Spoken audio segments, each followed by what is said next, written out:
할렐루야, 영적 분별과 성숙의 여정을 걷는 성도님을 축복합니다. 계속 이어지는 주제, 요한복음 21장 15절부터 17절까지의 본문을 통한 깊은 묵상의 예시이고 그 여덟 번째 시간입니다. 헬라어 원어로 묵상하는 시간으로는 두 번째에 해당하죠.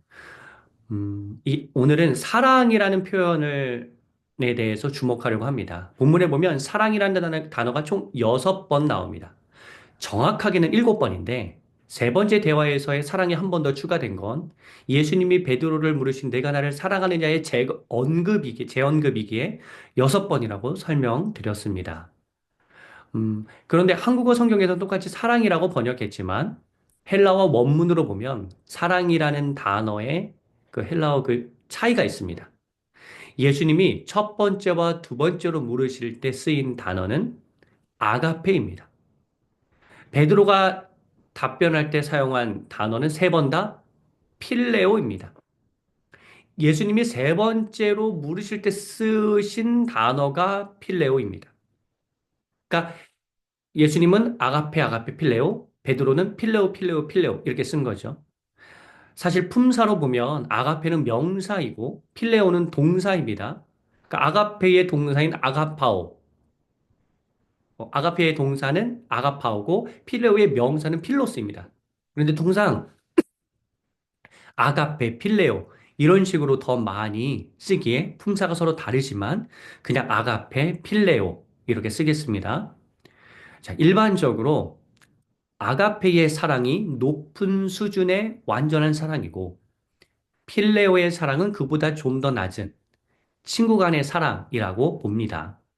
그러므로 예수님은 베드로에게 아가페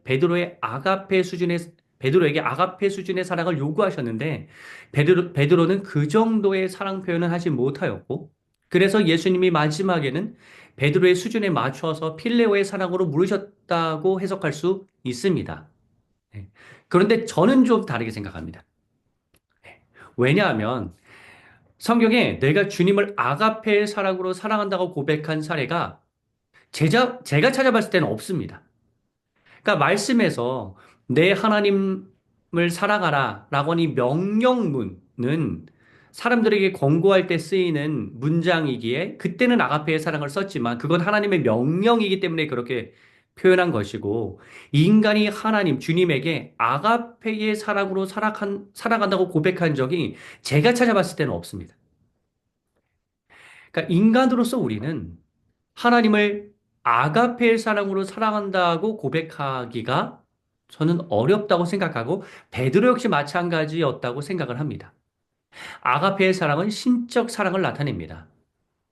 그러니까 그거는 인간이 하나님을 사랑할 때 쓰는 용어라기보다는 하나님이 인간에게, 우리에게 베풀어 주시는 사랑을 일컬을 때 주로 쓰는 표현입니다.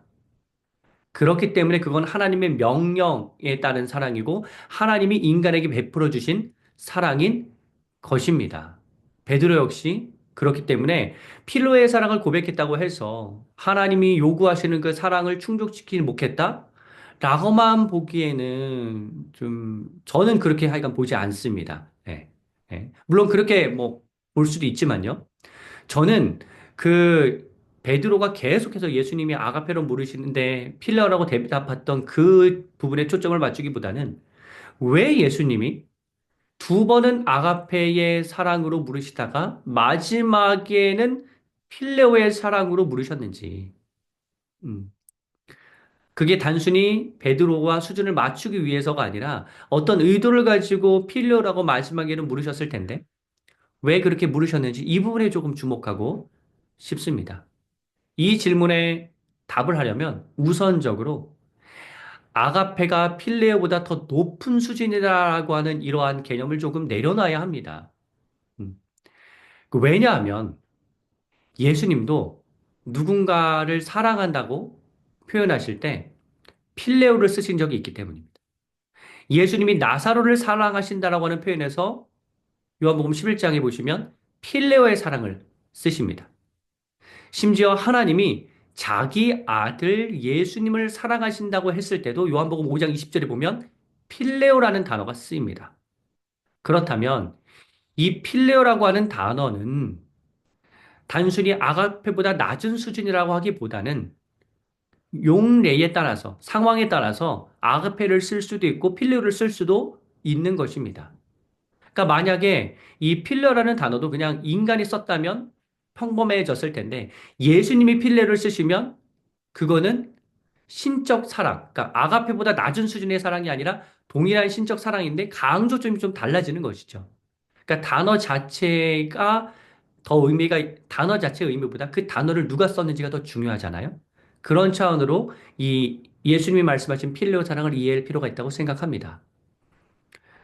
자, 그러면 아가페와 필레오의 사랑이 어떠한 차이점을 지니고 있는가?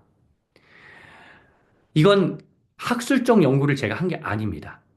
그러니까 성서학자들이 아마 연구한 자료가 있을 텐데, 뭐, 그걸 제가 본 건 아닙니다. 그러니까 그분들은 또 그분 나름대로 열심히 연구를 하셨을 텐데, 저는 좀 묵상하면서 제게 주신 깨달음이 무엇인지 이를 나누고자 합니다. 제가 묵상했을 때 아가페의 사랑도 하나님의 사랑이고 필레오의 사랑도 하나님의 사랑이 될 수 있는데 아가페의 사랑은 전적인 하나님의 사랑을 의미하고 필레오의 사랑은 관계적인 개념, 관계적인 사랑을 의미한다고 저는 생각합니다.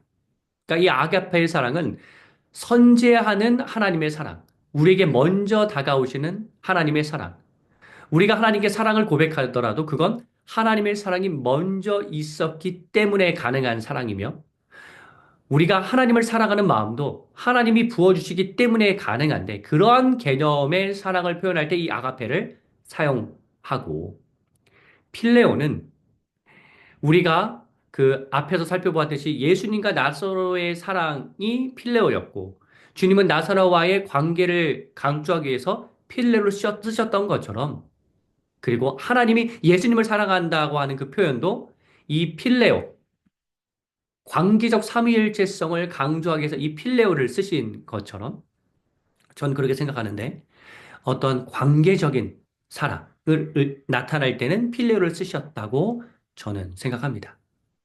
좀 설명이 길어졌는데요. 우리에게 주는 교훈이 무엇인지를 한번 생각해 보십시다.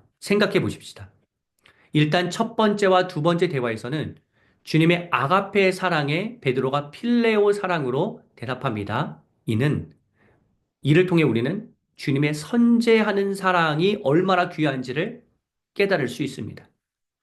우리가 주님이 먼저 우리에게 다가오셨기 때문에 주님과 관계를 맺을 수 있는 것이죠. 하나님과 교제할 수 있는 것이죠. 주님이 먼저 손을 내밀어 주셨기 때문에 우리가 그 손을 잡을 수 있는 것입니다. 그러한 아가페적인 주님의 사랑에 감사하는 마음을 가질 수 있습니다.